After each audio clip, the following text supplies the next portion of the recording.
Hello, my name's Dave and this is stoned.ape.adventures, and today we're doing a winter backpacking trip, and I figured I'd show you how I go about things. Maybe you can learn something, and maybe through the comments I learned something. But it's about 20 degrees out, and yeah, we got about fresh 4 inches of snow where I'm at, and it's gonna be a blast. It's gonna be real pretty. Alrighty, let's get going.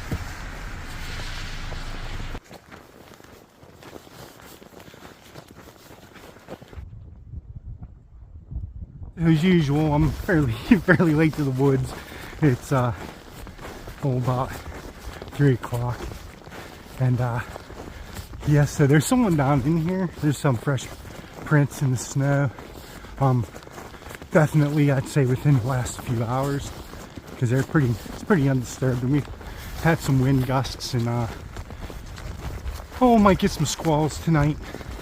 It's hit or miss where I'm at as far as the snowfall goes. It's supposed to drop down to well, it calls for about 15 degrees Fahrenheit, and I'm expecting about like 7 degrees. We're gonna be camping. It's gonna be a little colder. Not an ideal camping spot for winter, but we'll discuss that when we get there. But let's yeah, it's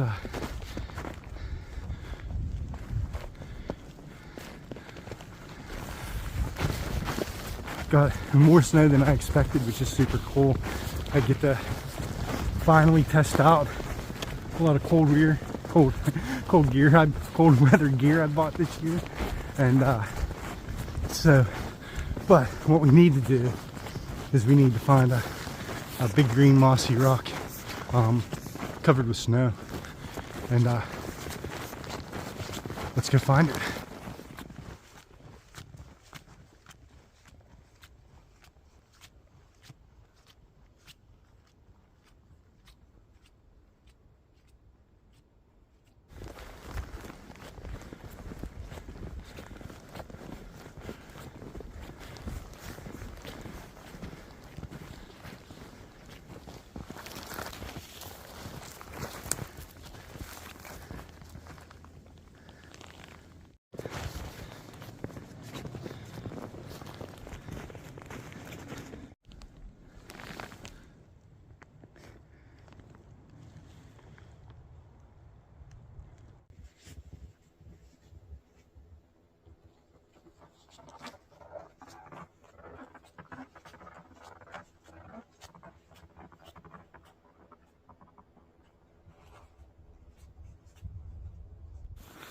So I'd figure I'd show you my new trail pipe before we started coloring it in.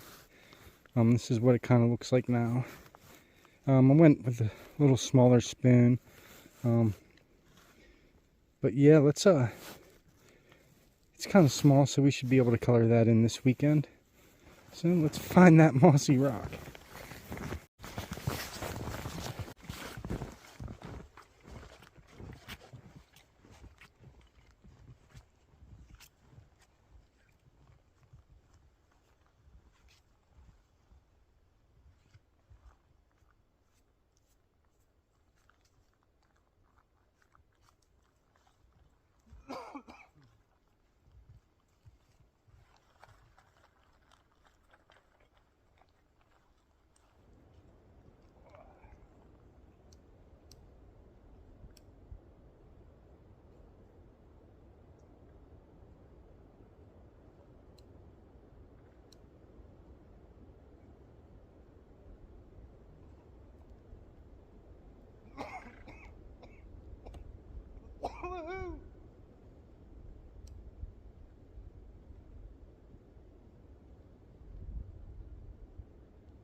So I'm not too far from the where I want to camp now.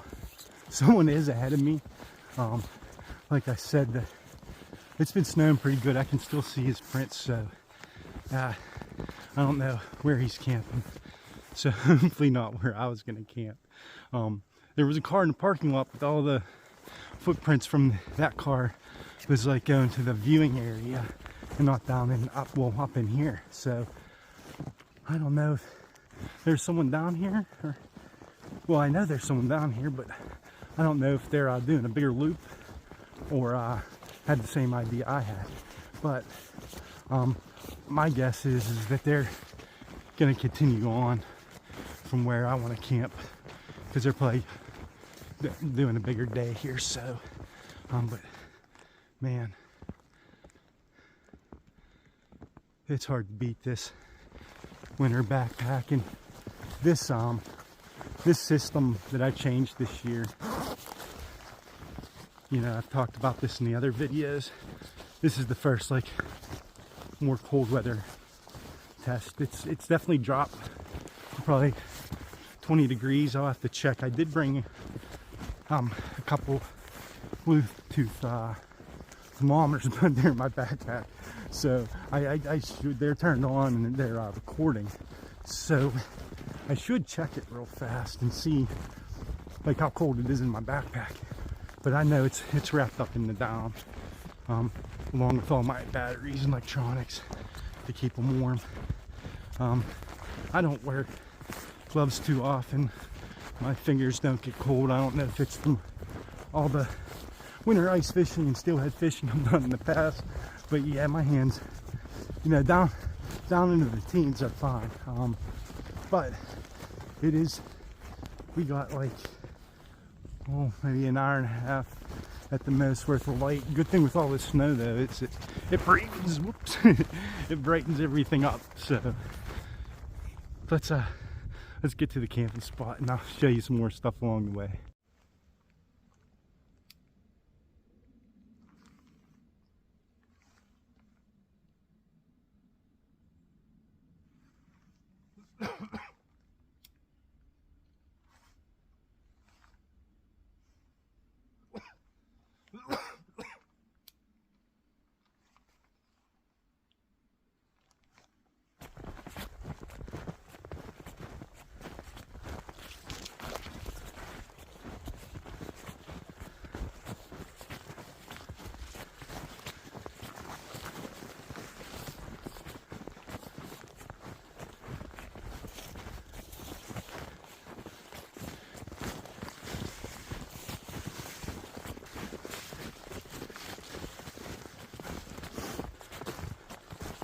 This is my favorite. You know, you can't, it's so hard to beat this.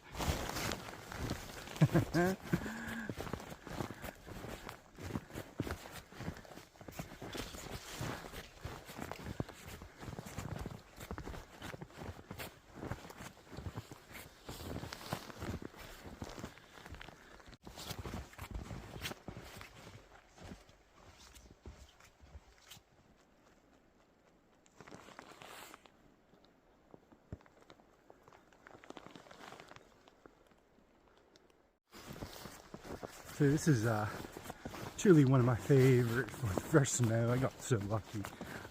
I knew we were getting some snow, but I didn't know we were going to get like a fresh 4 inches right before I got on the trail.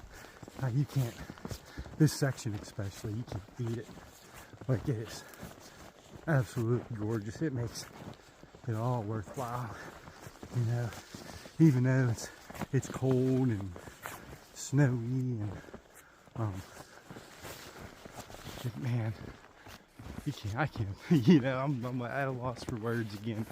I did this 2 years ago, but it was night hiking and it was so beautiful, like that blue tint that you get with the snow at night. And so yeah, it's just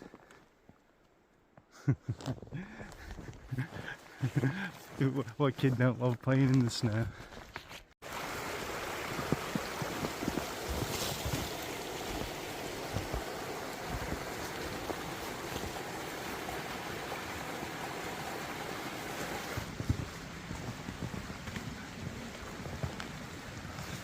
So I made it to camp. There's someone that's not too far up there. so I'm gonna be a little quiet. There's 2 spots here. I didn't think anyone was gonna be down in here, but it's a perfect day for it. And so yeah, I'll go ahead and get camp set up and maybe get a little fire going if I can find enough dry wood, but we'll see.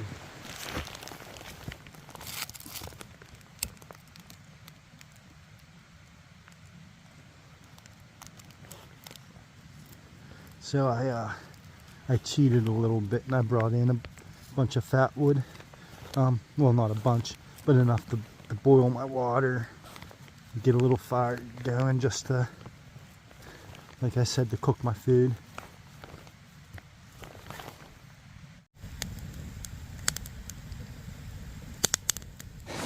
Everything's set up and got a little bit of a fire going, and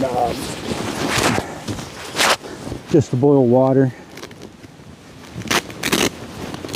And so I got what I'm eating today is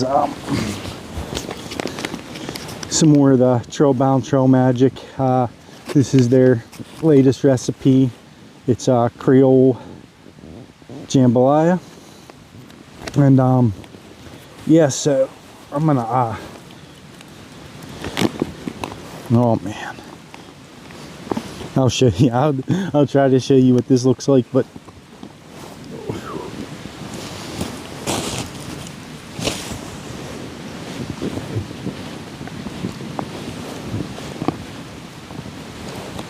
never a miss.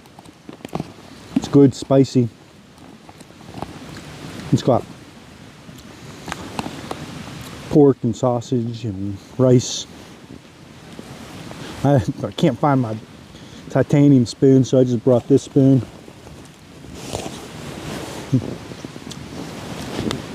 But I got my shell layer off and got warm puffy.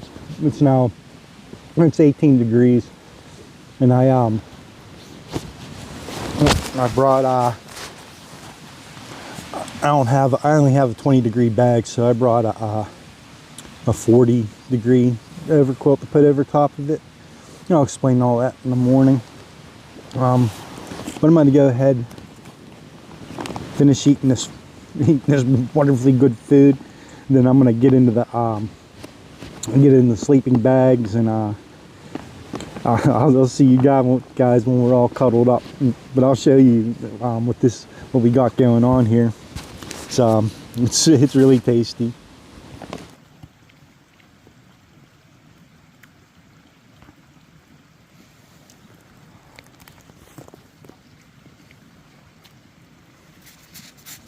I'll say one thing is, when it's really cold out, you don't want to bring this into your tent and eat it.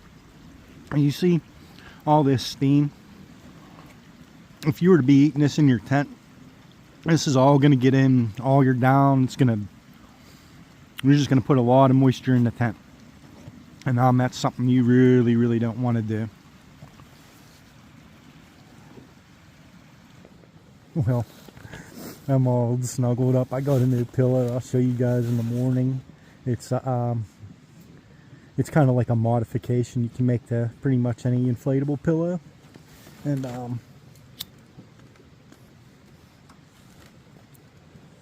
so I'm gonna puff a little bit more gunja here, and call it a night. It's pretty early. The temperature's definitely dropped a good bit. It's 16 now, so I'm curious to see how cold it gets. This is a really bad spot to be to camp in the wintertime, and I'll explain that in the morning. But I prefer these spots, so just got to deal with the troubles that come with it. All right, so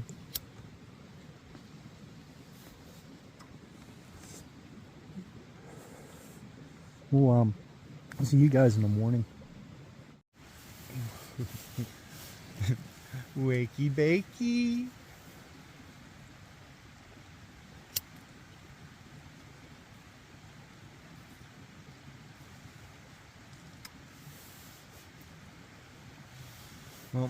it got to be about 10 degrees last night. It's about 13 now. Well, it is 13 now. And it's 7 o'clock. I should probably get moving. I had a little trouble sleeping. I don't go to sleep early, and I was in the tent probably like at 8:30 or something like that. And yeah, I meant to bring a book. I forgot it, so I just listened to some bed. But I'm gonna try to get a cup of coffee going. I just brought my canister stove, and I left my canister in my bear bag, so it's gonna be gas is gonna be cold. So I'm gonna maybe start a little fire if I can't get that thing running. And if not, then I guess I'll forgo the coffee. But I think I should be able to get that canister stove going, make some coffee. But yeah, let's get a move on, get the camp all cleaned up, and head on out.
So I hung up my bear bag over there. Not really worried about the bears. More so just the small critters. No footprints, nothing. So here's camp. It's the Slingfin Portal 1. And yeah, I'm enjoying it so far.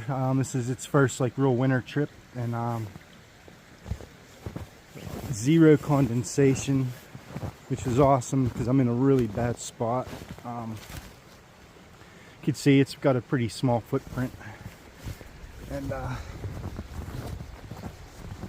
yeah, so in the winter time you shouldn't really camp right beside running water or in a deep ravine, but these are where I like to camp.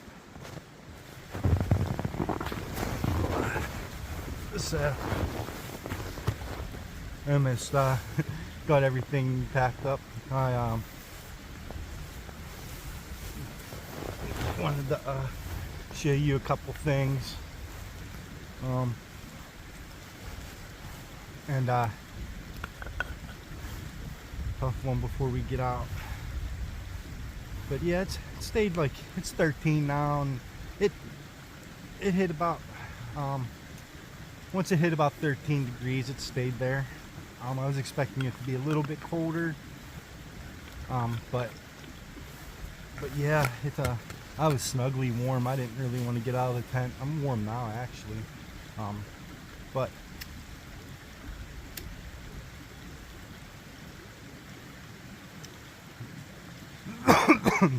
and it's beautiful in the winter time. It really is. I met the gentleman that was camped up. His name was Bob. He actually had the FKT here in the Quehanna. It's pretty impressive. I can't remember what he said it was. It's super fast though, of course.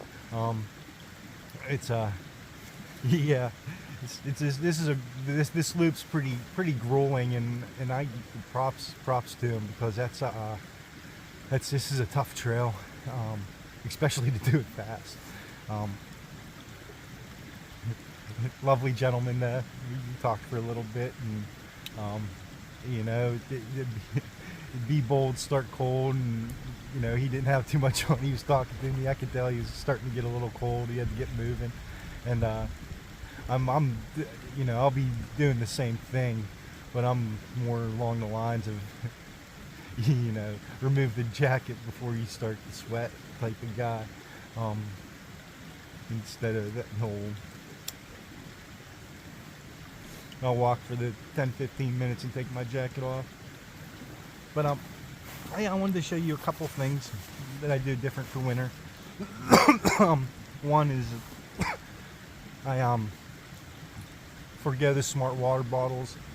They freeze, and then you can't get the ice out of them. So I use these soft allergens. I just have my coffee in here. And so I use these soft allergens, and this is just you know, a beer koozie I put on this one. When you see me making the coffee, that was a koozie from 40 below, and that was a 1.5 liters. So I don't, depending on the trip, I usually take all the water I need, and don't have to worry about it. Now I know that this is a spring, and I know where it comes out of it. I mean, just maybe 200 yards up the trail, it comes right out of the hillside. And I know that this water's clean and I can drink it, so I wasn't really too worried about if I didn't bring enough or anything. But I did bring 2 liters, and that was plenty. I got I'll finish this up, fill this up, and then yeah, I'll be pretty much out of water by the time I get to the vehicle. And then something else I use, I'm gonna put these on before I take off. These are vapor barrier socks, and I used the last few years I've been using plastic bags, and but the problem with the plastic bags is they rip, and the biggest issue is that they like kind of crumble down inside of your boots. So after you walk a bunch, or your shoes, they just kind of keep on creeping down, and then they become kind of uncomfortable. And you know, you can put on a liner and then put the vapor barrier over the liner. I prefer no liner, just the vapor barrier. But these are from Warm Light. They're like $40. They're cheaper vapor barriers. All the other ones that I could find, there's not too many brands out there making them, but they were like $100 for the pair of socks. And but these are awesome. They keep your boots don't freeze. You'd be surprised. You'd think that your feet would get all mushy, but they don't. Your body thermoregulates the sweat, so once you get so much there, your feet just stop sweating. And these dried out pretty well.